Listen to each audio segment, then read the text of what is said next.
یہ کیوں نہیں لگایا جا رہا؟ یہ ان علماء کے لیے لمحہ فکریہ ہے۔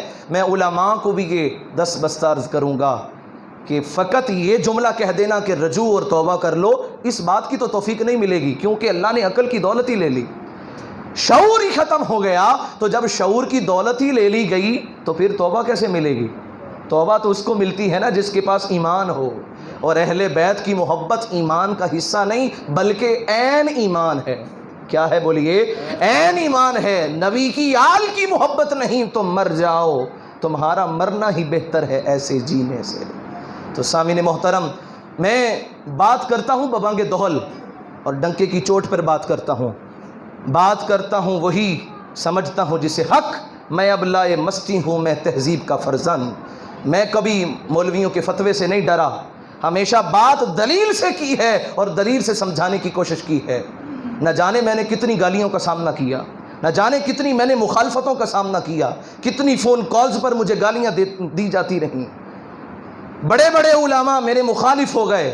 میں نے کہا کہ میں تو سیدہ فاطمہ الزہرا کا سگ ہوں، ان کے در کی چاکری کرنے والا ہوں، ان کے در کی نوکری کرنے والا ہوں۔ اگر وہ اپنے سگ میں سے، کتوں میں سے کتا مجھے قبول کر لیں اور جو کتوں کو خیرات دی جاتی ہے ایک ٹکڑا مجھے مل جائے تو یہ بھی میرے لیے بڑے فخر کی بات ہے۔ یہ مخالفت اب سے نہیں ہے، یہ میرے جد امجد شرف الدین اویسی رحمۃ اللہ تعالیٰ علیہ والد گرامی ان سے یہ چلی، اور انہوں نے بھی اہل بیت کی محبت میں اپنی جان دے دی۔ اور میں یہ سمجھتا ہوں کہ یہ بات بڑے اعزاز کی ہے، کیونکہ سرکار نے فرما دیا تفسیر کبیر کے اندر، حضور نے فرمایا من مات علی حب آل محمد مات شہیدا۔ ارے جو اہل بیت کی محبت میں مر گیا اللہ اس کو شہادت کی موت عطا فرما دیتا ہے۔ تو یہ تو بڑے مقام کی بات ہے، اور یہ تو قیامت کے دن پتہ چلے گا نا کہ جب ان کی سواری کا گزر ہوگا اور ہم یہ فخر سے کہیں گے کہ ہم سیدہ کے حق میں کھڑے تھے۔ ایک طرف مولوی ہے اور دوسری طرف سیدہ فاطمہ الزہرا ہیں، اور تم بھی آج اپنی گواہی کا ثبوت دو۔ تم بھی بلا بتاؤ، تم مولویوں کے ساتھ ہو کہ سیدہ فاطمہ الزہرا کے ساتھ ہو؟ سیدہ کے ساتھ ہو نا، تو ہاتھ کھڑے کر کے گواہی دو۔ سیدہ زہرا کے ساتھ ہیں، سب گواہی دیتے ہیں، اور جب کل قیامت کا دن ہوگا رب ذوالجلال فرمائے گا یا اہل معشر غضوا ابصارکم ونکسوا رؤوسکم حتی تمر فاطمہ بنت محمد صلی اللہ علیہ وآلہ وسلم۔ اے اہل محشر، اے نبیو، اے غوثو، اے کتبو، اے ابدالو، اے اہل محشر اپنی گردنیں بھی جھکا لو، اپنی نگاہیں بھی جھکا لو۔ باری تعالیٰ کیا ماجرا ہے؟ یہ حدیث میں نے پچھلے جمعے بھی پڑھی تھی۔ حکم ہوگا، تمہیں پتہ نہیں محمد عربی کی بیٹی کی سواری کا گزر ہونے والا ہے۔ اس دن ہم یہ بات فخر سے کہیں گے، یہاں کوئی بے ادبی کرے، گستاخی کرے تو کرے، لیکن قیامت کے دن اس شخص کو محشر میں داخل ہونے کی اجازت نہیں دی جائے گی جو سیدہ فاطمہ الزہرا کا بے ادب ہوگا، ان کی گستاخی کرے گا۔ تو سامعین محترم، یہ مخالفتیں، یہ اذیتیں، یہ گالیاں، یہ تو کچھ بھی نہیں۔ مولا کائنات حضرت علی شیر خدا کا اپنا فرمان ہے، فرمایا کہ جس نے ہم سے محبت کی ہم نے اس کی محبت کو قبول فرما لیا، اس کی محبت کو بولیے قبول فرما لیا۔ لیکن اگلی جو بات ہے وہ بھی بتا دی، فرمایا لیکن ایک بات سمجھ لو، اس نے ہم سے محبت تو کی لیکن اس کے لیے مخالفتوں کے دروازے کھول دیے گئے۔ اب محبت کی قبولیت کی نشانی تب ہوگی کہ جب اس کی مخالفت ہوگی، اس کی مخالفت کی جائے گی، اس کو گالم گلوچ دیا جائے گا، اس کو جو ہے وہ زمانے کے اندر رسوا کرنے کی کوشش کی جاتی رہے گی۔ لیکن ہم یہ بات سر فخر سے بلند کر کے کہتے ہیں کہ ہم اس بات پر فخر کرتے ہیں کہ ہم سیدہ کے در کے نوکر ہیں۔ کل بھی ہمارا مرنا انہی کے لیے تھا، آج بھی ہمارا مرنا انہی کے لیے ہے۔ ہم حضرت سیدنا ابو بکر صدیق رضی اللہ تعالیٰ عنہ ان کے در کے بھی نوکر ہیں، اور سیدہ فاطمہ الزہرا کے بھی در کے نوکر ہیں۔ ہم آل رسول کا بھی احترام کرتے ہیں، ہم اصحاب رسول کا بھی احترام کرتے ہیں۔ اس فتنے کا دروازہ کس نے کھولا؟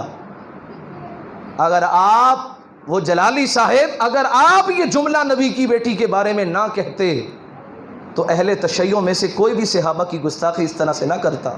وہ حامد سلطانی جیسا بدبخت جس نے حضرت ابو بکر کے بارے میں غلیظ گالیاں استعمال کی اور معاذ اللہ اتنے غلط جملے بولے، یہ دروازہ کھلا ہے تو ہمارے اہل سنت کے عالم کی وجہ سے۔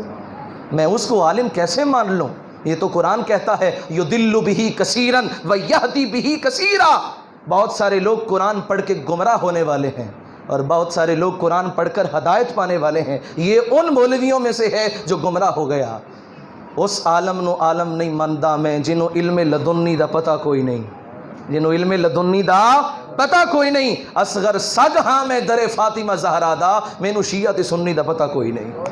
علامہ اقبال پر فتویٰ لگا, اس نے یہ بات کہی ہے یوں تو سید بھی ہو, مرزا بھی ہو, افغاں بھی ہو, سبھی کچھ ہو, بتاؤ مسلمان بھی ہو. ہمیں ایسی بریلویت نہیں چاہیے, ہمیں ایسی سنیت نہیں چاہیے جس میں حضور کی بیٹی کو خطا پر کہا جاتا ہو, جس میں حضور کی بیٹی کے کردار پر حرف آتا ہو. ہم ایسی بریلویت سے بھی بیزار ہیں, ہم ایسی سنیت سے بھی بیزار ہیں. ہم تو پنجتن پاک کی محبت کو دل میں رکھنے والے ہیں, حضور کے 4 یاروں کا پیار اپنے دل کے اندر رکھنے والے ہیں. اگر انہی کو خطا پر مانو گے تو آنے والی بیٹیاں نسل کی کیا کہیں گی کہ تم نے تو جس کو ہمارا آئیڈیل بنانا تھا اس کو ہی خطا پر کہہ دیا, پیچھے کیا رہ گیا. سامعین محترم, فقط ایک جملہ کہا جاتا ہے کہ چونکہ انہوں نے مطالبہ کیا تھا, انہوں نے مطالبہ کیا تھا, باغی فتح لینے کے لیے گئی تھیں. تو دیکھیے سوال کرنا اگر خطا ہے تو اللہ کے نبی حضرت موسیٰ نے بھی تو سوال کیا تھا, ربی ارینی انظر الیک, اے اللہ مجھے اپنا جلوہ دکھا. لیکن ان کو تو کوئی نہیں کہتا کہ وہ خطا پر تھے. اس طرح تو بہت ساری حدیثیں موجود ہیں جن کے اندر یہ بات پائی جاتی ہے کہ حضور کے صحابہ بلکہ خود فاطمہ الزہرا حضور کی بارگاہ میں آئیں. ایک جنگ ہوئی تو اس میں مال غنیمت میں بہت سارے غلام آ گئے, تو مولا کائنات حضرت علی شیر خدا وہ آئے اور آ کر سیدہ خاتون جنت کو کہنے لگے, اے فاطمہ تو سارا دن گھر کا کام کرتی ہے, حسن و حسین بھی ہم عمر ہیں تقریباً, امام حسین اور امام حسن میں 11 مہینوں کا فرق تھا. کتنے؟ 11 مہینوں کا فرق تھا, ہم عمر تھے تقریباً. بچوں کا بھی خیال کرتی تھیں اور آٹا بھی گوندتی تھیں اور دن میں روزہ بھی رکھتی تھیں, شوہر کی بھی خدمت کرتی تھیں, رات کو ساری رات عبادت میں گزار دیتی تھیں. اللہ اکبر, ہاتھوں پہ چھالے پڑ جاتے. ہماری بہن بیٹیاں تو رات کو آٹا گوندھ کر رکھ دیتی ہیں نا, لیکن آٹا کہاں سے آتا ہے؟ پیس کر چکی سے. لیکن یہ وہ فاطمہ ہے جو خود آٹا پیسا کرتی تھیں, اپنے ہاتھوں سے آٹا اور چکی چلایا کرتی. اللہ اکبر, ہاتھوں پر چھالے پڑ گئے. مولا علی سے برداشت نہ ہوا, کہا تو میری بیوی ہے اور تیرے ہاتھوں پر چھالے برداشت نہیں ہو رہے. اللہ اکبر, سنیے, کہا کہ اے فاطمہ حضور کی بارگاہ میں چلی جاؤ اور مال غنیمت میں بہت سارے غلام. Truth TV